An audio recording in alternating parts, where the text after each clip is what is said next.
Assalamualaikum dan salam sejahtera. Kami merupakan pelajar UMS yang membuat satu kajian yang bertajuk Perbezaan Penglibatan Perniagaan dalam sektor peruncitan mengikut gender di Kampung Tinusa II, Sandakan, Sabah. Berikut merupakan ahli kumpulan kami. Hai, Assalamualaikum. Nama saya Muhammad Raihan bin Izzat dan saya dari Sandakan. Assalamualaikum, nama saya Ahmad Farizal. Saya berasal dari Sandakan, Sabah. Hai, saya Siti Fatimah binti Aman. Hai, Assalamualaikum. Nama saya Nur Farhana Dalila binti Muhammad Fazil. Hai, Assalamualaikum. Nama saya Muhammad Nurida Hamsyah bin Yaqub. Saya dari Sandakan.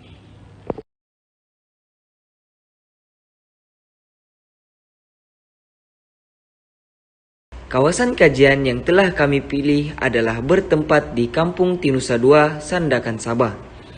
Objektif bagi kajian kami pula adalah mengenal pasti ketidakseimbangan gender dalam penglibatan peniaga runcit dalam sektor peruncitan di Kampung Tinusa II, Sandakan, Sabah.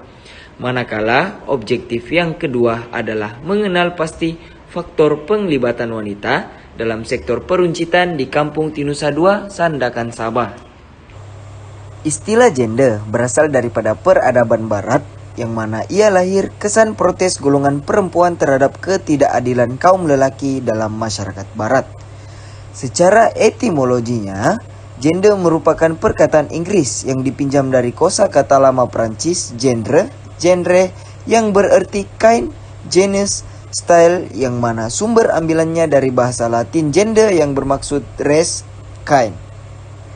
Manakala dalam bahasa Malaysia, perkataan gender hanya masuk dalam daftar leksikon oleh Dewan Bahasa dan Pustaka pada tahun 2005. Namun, pengertiannya masih sama dengan erti asalnya karena gender dari segi literalnya masih diartikan sebagai jantina ataupun klasifikasi seksual. Peruncit pada dasarnya orang yang menjalankan perniagaan mereka sama ada besar maupun kecil-kecilan. Menurut Kamus Dewan Bahasa, peruncit juga bermaksud yang berkaitan dengan perniagaan runcit, yaitu pembelian dan penjualan barangan secara sedikit-sedikit. Ianya juga merupakan satu perkhidmatan tertentu kepada pengguna. Dengan pengertian yang luas, peruncitan dapat diartikan sebagai pembelian satu barangan yang bernilai dan ditukarkan dengan duit. Sebagai perniagaan runcit dapat diceritakan sebagai satu perniagaan yang kompetitif, di mana kita dapat lihat bahwa persaingan yang banyak di sesuatu kawasan itu hanya dibezakan melalui perletakan harga pada barang jualan mereka. Menurut Hornby 1985, metodologi kajian merupakan satu set kaedah yang digunakan untuk menjalankan kajian ke atas subjek kajian yang tertentu. Oleh itu, saya akan menjelaskan bahagian ini dengan membincangkan reka bentuk kajian, instrumen kajian dan cara mendapatkan data yang telah kami gunakan dalam kajian dokumentari terhadap isu-isu gender. Selain itu, kajian dokumentari kami mengaplikasikan metode campuran, iaitu menggunakan kaedah kualitatif dan kaedah penyelidikan kuantitatif. Metode ini merupakan tetapan awal dan emerging serta bentuk data yang berbagai. Penyelidikan ini terdiri daripada beberapa proses dan komponen yang perlu diikut, iaitu pengenal pastian masalah, pengumpulan data awalan, pembangunan kerangka teori, dan pembangunan persoalan kajian, juga pembangunan reka bentuk kajian, pengumpulan dan analisis data serta penutup. Menurut Sakaran dan Bouch pada tahun 2009. Dalam instrumen kajian, kami mengumpul data yang dikehendaki bagi menjawab persoalan kajian. Maka, dalam kajian ini, instrumen yang digunakan untuk mendapatkan data ialah melalui temu bual dan rujukan, manakala secara pemerhatian pula adalah di lokasi kajian, iaitu di Kampung Tinusa II, Sandakan, Sabah. Baiklah, kajian kualitatif yang telah kami pilih melibatkan penakulan induktif, bagi memahami situasi tertentu termasuk sejarah dan pengalaman individu menurut Trokin 2006. Oleh hal tersebut, teknik kajian melalui temu bual terhadap pengusaha atau peniaga kedai di kedai runcit di Kampung Tinusa 2 Sandakan. Soalan temu bual dibahagikan kepada dua bahagian, yaitu bahagian A untuk objektif pertama, mengenal pasti ketidakseimbangan gender dalam pelibatan peniaga runcit, dan bahagian B, objektif kedua, mengenal pasti faktor penglibatan wanita dalam sektor peruncitan di Kampung Tinusa 2 Sandakan Sabah. Seterusnya, kajian kuantitatif. Metode ini menggunakan metode pemerhatian ialah satu cara pengumpulan data dengan mengkaji secara langsung terhadap responden dan penyelidikan. Metodologi ini ialah satu teknik penyelidikan yang sering digunakan. Kami telah membuat pemerhatian terhadap bilangan beberapa buah kedai runcit yang berniaga secara rawak di Kampung Tinusa sekitar Jambatan 1 sehingga Jambatan 5 sebelum menemu bual pihak responden. Kumpulan kami juga membuat pemerhatian terhadap jenis perkhidmatan kedai runcit di lokasi kajian bertujuan untuk mendapatkan data yang saling melengkapi dengan data daripada metode yang lain. Manakala cara mendapatkan responden dan bagaimana pemilihan responden, sebelum kami menjalankan kajian di satu populasi, kami telah diberi kebenaran bertulis untuk menjalankan kajian tersebut daripada pensyarah. Selepas itu, pemilihan responden kami adalah secara rawak dan berfokus kepada pengusaha perempuan maupun lelaki untuk mendapatkan hasil data yang hendak dicapai. Oleh itu, kami telah mendapatkan 4 orang responden pengusaha kedai runcit di Kampung Tinusa 2 Sandakan Sabah. Bagaimanakah cara kami mendapatkan data atau maklumat adalah melalui dua cara, iaitu temu bual dan pemerhatian. Temu bual kami dijalankan secara terbuka dan tertutup. Data yang dikumpulkan pula adalah melalui set soalan temu bual yang telah disediakan, iaitu sebanyak 10 soalan. Penyediaan soalan tersebut adalah untuk memudahkan dalam menganalisis data dengan tepat. Dari aspek pemerhatian pula, hasil pemerhatian kajian dokumentari ini, kami dapat mengenal pasti sebanyak 20 kedai runcit yang terdapat di Kampung Tinusa sama ada yang mempunyai lesen perniagaan dan tidak mempunyai sama sekali, dan juga masih berniaga di rujukan perpustakaan. Kami juga membuat rujukan perpustakaan bagi melengkapkan kajian dokumentari kami. Kami mencari maklumat tambahan dengan membaca pelbagai sumber daripada blog dan internet untuk mendapatkan maklumat yang berkaitan. Kesannya, bahan-bahan tersebut dapat membantu untuk menyiapkan tugasan kami. Seterusnya, saya akan menyambung pembentangan mengenai interpretasi data dan aplikasi teori, yang mana kumpulan kami telah memilih sosialisasi gender sebagai teori kami. Proses pembelajaran terhadap sosialisasi adalah satu proses pembelajaran terhadap perlakuan, sikap dan tanggungjawab yang dianggap sesuai oleh gender tertentu, dan proses ini terbentuk daripada ejen sosialisasi, seperti ahli keluarga. Ini kerana keluarga merupakan tempat di mana berlakunya tahap pertama terhadap seorang anak. Anak ini akan dididik untuk menerima dan mengadaptasi nilai yang sudah disampaikan oleh orang tua mereka sejak kecil. Teori ini dilihat mempunyai kaitan dengan kajian yang kami jalankan kerana sosialisasi gender ini telah mewujudkan tanggapan yang berbeza mengenai suatu nilai dan norma yang sudah diterapkan. Ini dibuktikan apabila ketika kami menemu ramah seorang responden lelaki, dia menjelaskan bahawa dia merupakan anak kepada pemilik peniaga tersebut. Ketika ibu bapanya tiada di rumah, dia diminta untuk membantu menguruskan hal-hal berkaitan dengan kedainya, seperti merestok barang dan juga menghantar gas ke rumah jiran jika diperlukan. Didikan ini yang sudah diterapkan oleh ibunya sejak kecil untuk meneruskan dan menjaga perniagaan mereka telah diturunkan oleh anaknya, yang mana bagi seorang ibu, anak perlu mewarisi perniagaan tersebut dan untuk membantu menjaga kesinambungan perniagaan mereka yang sudah diwarisi sejak turun-temurun.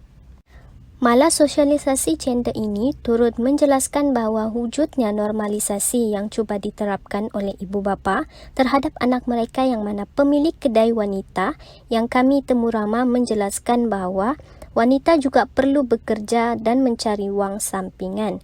Puan Sukarni yang juga merupakan suri rumah yang menjadi pemilik kedai di kampung itu menyatakan bahawa tugas wanita tidak hanya terhad kepada menjaga anak, memasak, membasuh kain dan lain-lain, tetapi juga perlu berani untuk mencuba sesuatu yang baharu seperti berniaga.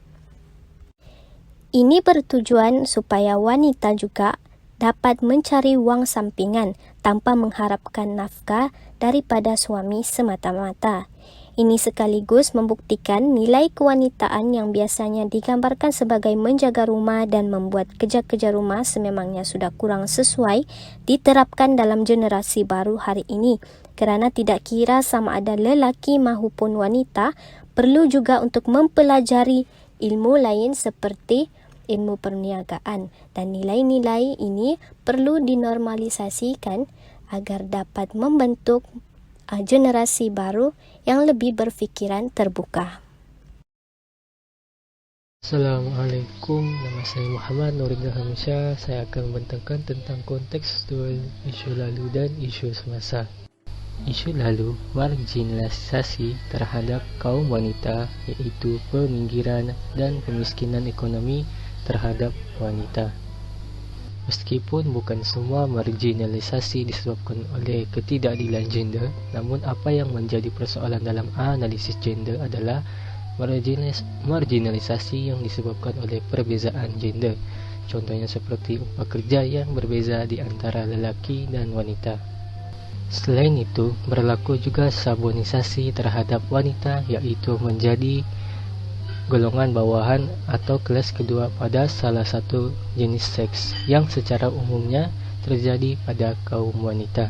Di dalam rumah tangga, masyarakat maupun negara, banyak keputusan dibuat tanpa mengambil kira kepentingan kaum wanita. Misalnya domestifikasi wanita dengan tanggapan tiada gunanya wanita belajar tinggi-tinggi yang akhirnya akan ke dapur juga. Bentuk atau mekanisme dari proses sabonisasi tersebut dari waktu ke waktu dan dari tempat ke tempat berbeza. Ini termasuklah perbezaan bentuk pekerjaan yang sesuai dengan wanita berbanding lelaki. Wanita lebih memfokuskan sektor domestik berbanding lelaki di publik. Wanita tidak boleh memimpin organisasi ataupun syarikat dan sebagainya. Kesemua praktik ini akan menyebabkan perbezaan dalam pemilikan kewangan dan kehartaan kepada wanita. Di samping itu, beban kerja berganda terhadap wanita, double burden, iaitu peranan wanita yang berganda. Ini kerana peranan golongan wanita adalah menguruskan rumah tangga, dan dalam masa yang sama, wanita juga menanggung beban kerja di luar rumah. Dengan kata lain, peranan gender wanita yang memelihara kerapian tersebut telah mengakibatkan timbulnya tradisi dan keyakinan masyarakat bahawa mereka harus bertanggungjawab segala pekerjaan rumah tangga. Sosialisasi peranan gender tersebut menyebabkan mereka rasa bersalah sekiranya tidak melaksanakan tanggungjawab tersebut walaupun mereka turut terlibat dalam pekerjaan luar rumah. Isu semasa pada masa kini juga telah menyaksikan impak yang besar secara langsung maupun tidak ke atas semua sektor di dalam dan luar negara. Penularan COVID-19 ini telah menghentikan banyak sektor dari beroperasi buat sementara, termasuklah sektor peruncitan. Bekas Perdana Menteri Malaysia, Tun Dr. Mahathir, menjelaskan ekonomi Malaysia akan pulih sepenuhnya daripada penularan COVID-19 di mana aktiviti perniagaan, perdagangan dan pelancongan kembali beroperasi, namun ia akan mengambil masa yang lama untuk membina semula asas ekonomi yang mana pada masa sekarang menjunam jatuh. Banyak sektor yang tidak dapat beroperasi dengan sebaiknya yang justru memberikan keburukan kepada pengaliran kewangan yang tidak konsisten dalam negara. Ramai daripada kalangan masyarakat yang kehilangan pekerjaan dan mengambil inisiatif sendiri untuk membuka pelbagai perniagaan sendiri, contohnya peruncitan, untuk meneruskan kelangsungan ekonomi dalam keluarga mereka. Namun, ramai juga di antara mereka tidak bekerja, tidak produktif, yang seterusnya menyebabkan ekonomi tidak mengembang. Banyak inisiatif yang dilakukan oleh Pakatan Nasional kepada rakyat ketika pandemik ini, yang mana banyak mengurangkan bebanan rakyat terutamanya bantuan prihatin nasional BPN. Objektif utama BPN bukanlah menyelesaikan isu sebenar rakyat, tetapi sebagai message untuk menimbulkan keyakinan kepada rakyat melihat imej PN sebagai kerajaan yang dipilih oleh rakyat. Konsep ini dipanggil balas budi daripada kerajaan dan sebagainya balasan kepada rakyat. Objektif pertama, mengenal pasti ketidakseimbangan gender dalam penglibatan Rujit bagi sektor perniagaan Rujit di Kampung Tinusa 2, Sandakan, Sabah. Secara umumnya, kami melakukan tinjauan ini ke atas 20 buah kedai runcit di sekitar Kampung Tinusa 2 bermula dari Jambatan 1 sehingga Jambatan 5. Melalui tinjauan tersebut, kami mendapati bahawa pemilik kedai ini adalah rata-ratanya daripada golongan wanita, iaitu mencatatkan bilangan sebanyak 70% bersamaan dengan 14 orang.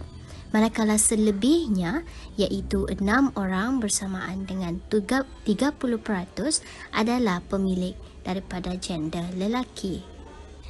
Bagi pekerja yang mengendalikan perniagaan runcit di kawasan itu, jelas ditunjukkan seperti cartapai ini, yang mana jika kita lihat, banyak peniaga di situ tidak merekrut pekerja dan kebanyakan peniaga mereka hanyalah dikendalikan oleh ahli keluarga sahaja. Ini kerana ketika kami meninjau dan membeli sedikit barangan di kedai runcit tersebut, yang melayani kami sendiri adalah ahli keluarga yang tinggal di rumah itu.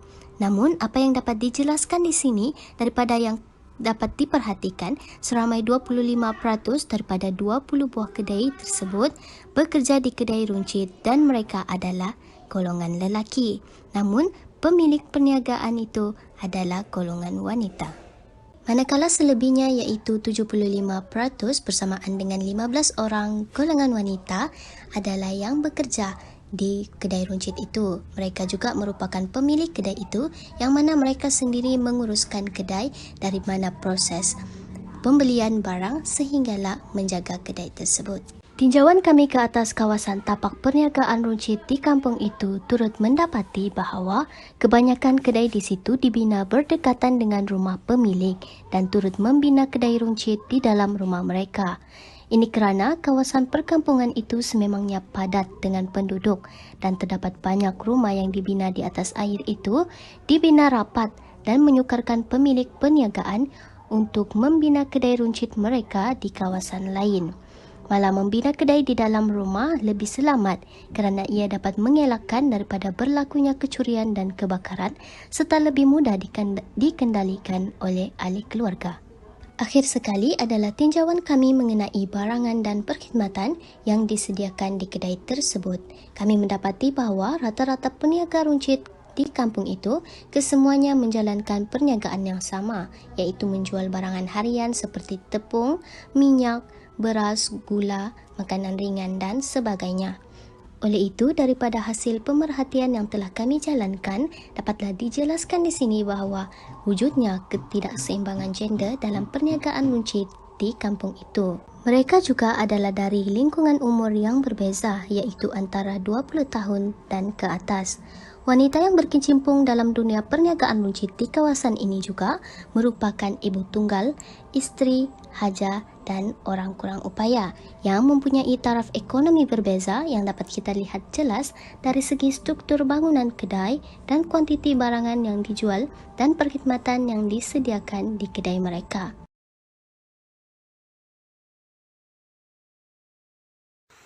Hasil daripada dapatan kajian kami mendapati bahawa wujudnya jurang di antara gender dalam sektor peruncitan di Kampung Tinusa 2 Sandakan ini. Pada pendapat abang, manakah yang abang rasa lebih mendominasi perniagaan runcit di kawasan ini? Kebanyakannya perempuan daripada lelaki. Kalau macam lelaki ni macam saya ingat 2 orang saya diram. Kenapa begitu bang? Abang rasa? Kurang pasti juga, mungkin saya kan biasa sudah memang dilahirkan dengan keluarga begini. Kami dibesarkan, memang kami besarkan dengan keadaan beginilah. Kebanyakannya perempuan lah suri rumah, sebab boleh buat di rumah kan kerjanya. Jadi kebanyakannya perempuan lah suri rumah sepenuh masa yang kerja yang boleh dia buat di rumah.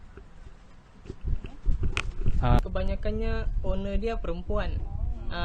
Yang lelaki itu tukang jaga saja. Gitu. Ya. Hasil analisis data temu bual kami bersama 4 responden yang merupakan peniaga runcit ataupun pekerja dalam sektor peruncitan di Kampung Tinusa 2 ini menunjukkan bahawa golongan wanita merupakan gender yang mendominasikan dan juga mempunyai penglibatan tertinggi dalam sektor peruncitan di Kampung Tinusa 2 ini. Hal ini dikatakan demikian kerana kesemua responden mengatakan bahawa majoriti kedai-kedai peruncitan di Kampung Tinusa 2 ini adalah dimiliki oleh mereka daripada golongan wanita. Temu bual diteruskan dengan soalan kedua, iaitu mengapakah golongan wanita lebih mendominasikan bidang peruncitan di kawasan kajian kami. Hasil analisis data kami mendapati bahawa kedudukan, ruang masa serta minat menjadi antara salah satu faktor-faktor yang membuatkan sektor peruncitan ini didominasikan oleh golongan wanita. Di samping itu, kebanyakan peruncit wanita di Kampung Tinusa 2 ini juga adalah mereka yang menggalas status sebagai seorang suri rumah dalam masa yang sama. Makcik, kalau makcik ikutkan makcik kan memang kebetulan sebab tinggal di rumah kan, jadi boleh buat kerja tuh dalam masa yang sama, boleh buat kerja di rumah, boleh inilah sambil buat kerja inilah. Iya. Yang menjual, maksudnya begitu? Kalau ikut betul memang istri saya lah yang jaga sini. Saya untuk urus di luar sajalah, apa-apalah berkaitan dengan lesen kah, barang yang akan masuk, barang yang akan keluar, begitulah. Jadi mudahnya abang bagian pengurusan dan kakak bagian menjual gitu. Oh, oke, paham. Sebab kalau diikutkan sekarang perempuan yang paling ramai lah ceburi bidang perniagaan. Lebih-lebih lagi kalau perniagaan online kan memang majoriti perempuan. Buat secara live apa semua, jual bikin cake, roti apa semua perempuan lah memang. Yang majoriti. Iya. Kalau diikutkan sejak 2015 lah, ramailah perempuan yang ceburi bidang perniagaan mengalahkan lelaki, sebab lelaki lebih fokus cari kerja berbanding perempuan. Abang kata tadi owner kedai ini kan makcik abang kan? Ya, makcik. Apa peranan makcik abang dalam kedai ini? Apa yang dia buat dalam urus kedai ini? Membeli barang di luar untuk masuk dalam stok kedai ini. Begitu. Dia beli barang je lah. Ya, beli barang. Urus bagian stok lah. Hal ini menjelaskan bahawa di samping menjalankan tugasan harian mereka sebagai seorang ibu maupun sebagai seorang isteri, para peruncit wanita di Kampung Tinusa 2 ini juga mampu untuk mencuri masa untuk mengoperasikan peruncitan mereka di samping melakukan amanah serta tanggungjawab mereka tanpa sebarang masalah. Oleh hal yang demikian, dapatlah dikatakan bahawa antara faktor-faktor utama yang menyebabkan wanita menceburi bidang peruncitan di Kampung Tinusa 2 ini adalah lokasi yang strategik, minat yang mendalam, peluang serta ruang masa yang efektif menjadi faktor-faktor utama dalam penglibatan wanita ke dalam sektor peruncitan di kampung ini. Kita teruskan kepada kesimpulan. Secara kesimpulannya, kajian ini membawa dua objektif yang ingin ditumpukan dalam bidang peruncitan di Kampung Tinusa 2.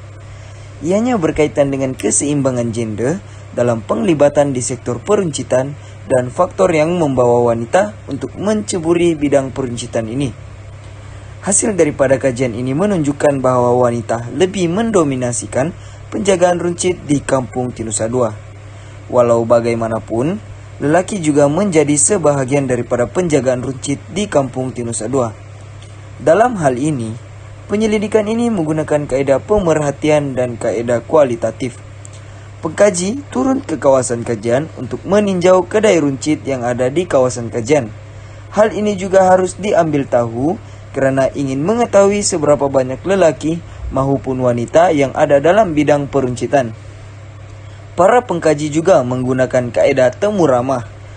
Pengkaji turun ke lapangan untuk mendapatkan informan yang mempunyai kedai runcit di kawasan Kampung Tinusa 2. Dengan kaedah ini, para pengkaji mampu untuk mendapatkan data-data yang diperlukan dalam hasil dapatan yang diperolehi daripada informan. Data-data yang diterima daripada informan ini juga merupakan satu perkara yang penting dalam menjayakan kajian ini.